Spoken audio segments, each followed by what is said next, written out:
थोड़ा सा आगे गया हूँ तो ना पीछे से कुत्तों ने अजीब अजीब आवाज़ें निकालनी शुरू कर दी और दरख्त की तरफ देखी जा रहे हैं। मैं तो क्या मैं कुछ है ही होते जो इन्होंने फोकस कुत्तों ने कर लिया। जानवरों को ये चीज़ें किस तरह नज़र आती हैं शाह जी?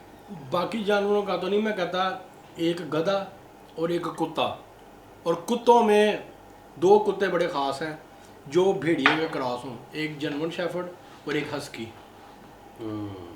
मैंने किताब में पढ़ा, ये पढ़ी है अब्दुल रहमान, इसमें भी पढ़ा और कुछ उलमा कराम से भी मैंने सुना है। अच्छा, ये जो है ना भेड़िया, इसमें सलाहियत है कि इसकी जो रूह होती है ना उसके जिस्म से निकल के ना होता वजूद में खड़ा है, जिन्नात के जिस्म को छू सकती है और जिन्नात को तकलीफ पहुंचती है इसके भौंकने से और वो भागते हैं।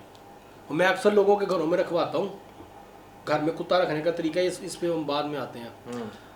और या तो भेड़िया और प्योर भेड़िया, अगर प्योर भेड़िया आपको नहीं अवेलेबल तो भेड़िए के जो क्रॉस कुत्ते हैं, जो मुझे अब तक पता है एक हस्की है और एक जर्मन शेफर्ड है, वो आप ले लें। अच्छा, अब कुत्ते को रखने का घर में तरीका ये है कि आप उसको पोर्च में रखें, गिराज में, या घर के साइड पे जो 7 फुट या 10 फुट की जो सोसाइटियों में गली छोड़ी होती है, जैसे मेरे भी इधर गली है, इस जगह पे आप रखें। छत पे नहीं आप रख सकते, या आपके घर के अंदर उसकी एंट्रेंस ना हो, उसको एक्सेस ना मिले, बस ये आपने नहीं करना। बाकी आप इतने समय आप कुत्ते रख सकते हैं, कुत्ता आप पाल सकते हैं, बिल्ली भी पाल सकते हैं। इधर बिल्लियाँ आजकल लोगों ने घरों के अंदर रखी हुई हैं, वो बिस्तर पे भी होती हैं, हर जगह होती हैं, उसकी इजाज़त नहीं है। आपको पता है बिल्लियों पे जादू होता है? अच्छा, हाँ जी, बिल्लियों पे जादू होता है। अच्छा, अच्छा, अच्छा। और वो फिर लोगों के घरों में जाती हैं और बड़ा कुछ फिर बड़े मामला ख़राब होते हैं। अच्छा ये और मैंने अक्सर लड़कियां दे सॉरी टू से जी। मैंने अक्सर केसेस देखे हैं, वो उनके घर में और लड़कियों को तलाक हुई होगी या शादी नहीं हो रही होगी, उन्होंने घरों में बिल्लियां पाली हैं। बिल्कुल सही कह रहे हैं। मैंने इस तरह के केस देखे हैं, मेरे पास अभी मिसाल है बिल्कुल आप सही फिंगर कह रहे टिप्स पे। हैं, बिल्कुल कि सही कह रहे हैं। लड़कियों की शादी नहीं हो रही, घर में बड़े मामला ख़राब हैं और बिल्लियां पाली हैं। अच्छा शाह जी, एक और मैंने आपसे बात करनी है, बड़े मज़े की है ये बात, और आप तो ऑब्वियसली इसकी तह तक पहुंच जाएंगे, आपको समझ आ जाएगी मैं किसकी बात कर रहा हूँ। एक जानने वाले हैं, रिश्तेदार नहीं है मेरे, थोड़ा सा और जानने वाले हैं, उनको पता था कि मैं इस तरह के शोज़ भी करता हूँ, आपका भी शो उन्होंने देखा शायद हो। मेरे से वो बहस करना शुरू हो गए किसी फैमिली डिनर पे। ठीक है। मुझे कहते हैं कि अच्छे जिन भी तो होते हैं ना, हाँ, तो उनके साथ मुकालमा करना या उनसे काम करवाना कोई इतनी कोई बुरी बात तो नहीं है। अच्छा। कहते हैं नेक जिन भी तो होते हैं ना। तो मैंने आगे से हंस के कहा, मैंने कहा यार नेक जिन फिर इंसानों के साथ ना राब्ता भी नहीं रखते।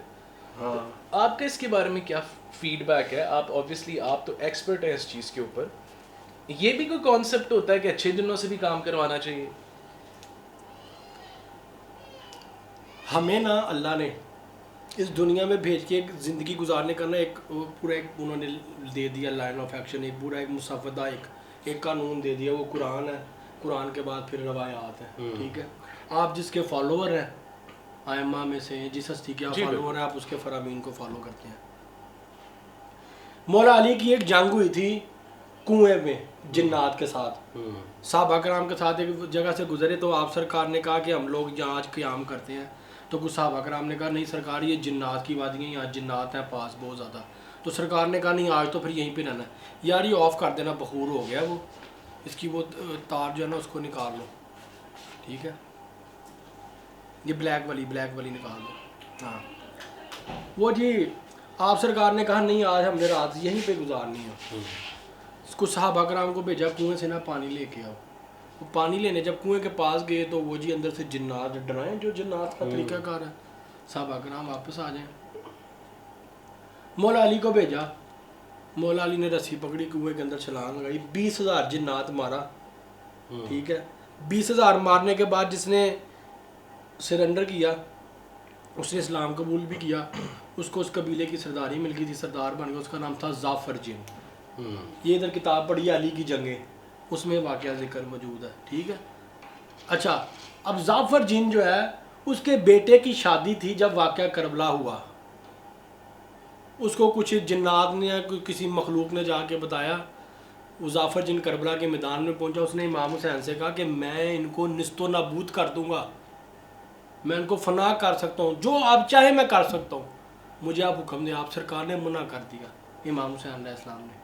उन्होंने कहा कि ये तुम्हें नहीं देख सकते, तुम इनको देख सकते हो, तुम्हारी इनसे जंग नहीं जायज़, ये तुम्हें नहीं देख सकते, तुम इनको देख सकते हो, तुम्हारी इनसे लड़ाई नहीं जायज़। अब यहाँ पे हमें क्या पैगाम मिल रहा है? हमने जिन्नात से मदद नहीं मांगनी। फिर इमाम हुसैन अली मुकाम का कितना मुकाम है कि वो जो चाहे कर सकते थे, लेकिन उन्होंने नहीं किया, क्योंकि अल्लाह ताला का एक हुक्म था, उस हुक्म के आगे उन्होंने सर तस्लीम काम किया।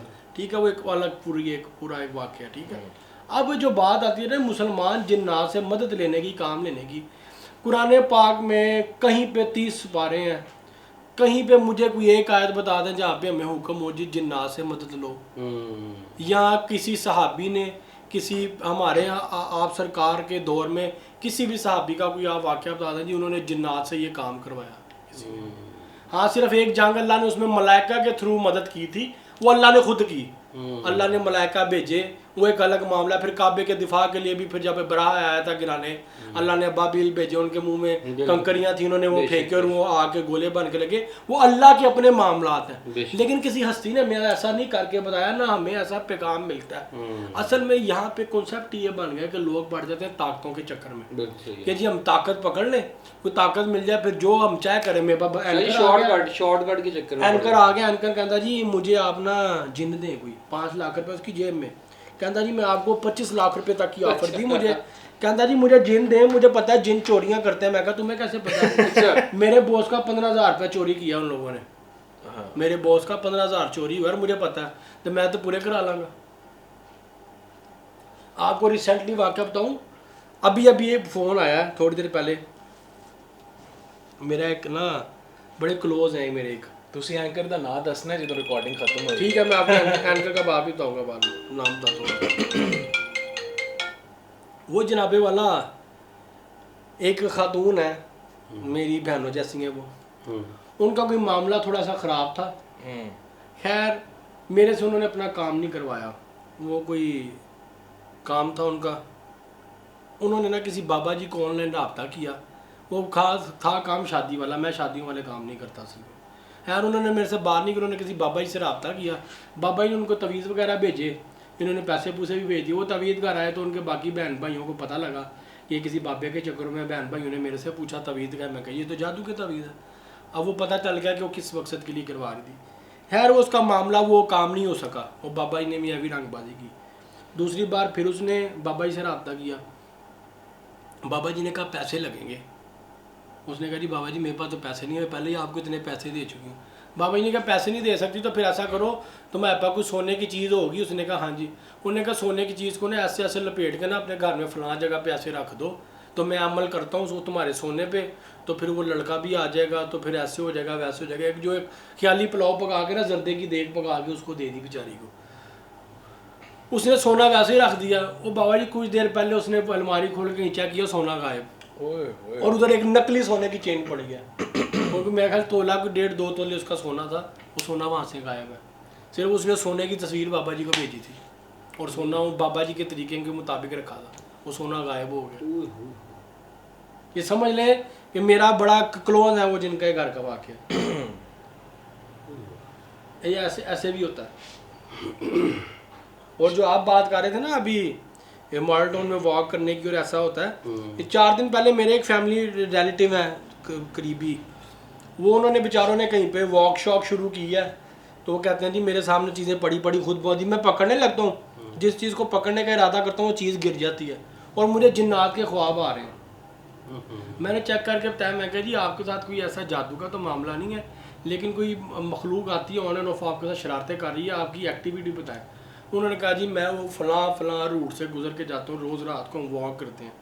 मैं कहा जी मैं तो आपके बच्चों को दिन के टाइम वहाँ से गुजरने से मना किया, मुझे 1-2 दफ़ा वो लेके गुजरे हैं वहाँ से, तो मैंने कहा बच्चों यहाँ पे दिन के टाइम पे नहीं आना, ये जगह नहीं ठीक, वहाँ पे लोगों ने सिरियाँ फेंकी होती हैं, सदका फेंका होता है, मरे हुए परिंदे गिरे होते हैं, वहाँ पे कूड़े का ढेर भी है, तो मैंने कहा जी वो जगह नहीं ठीक। तो कहने लगे भी बच्चे मैं तो सारी ज़िंदगी से वहाँ से गुजरा हूँ।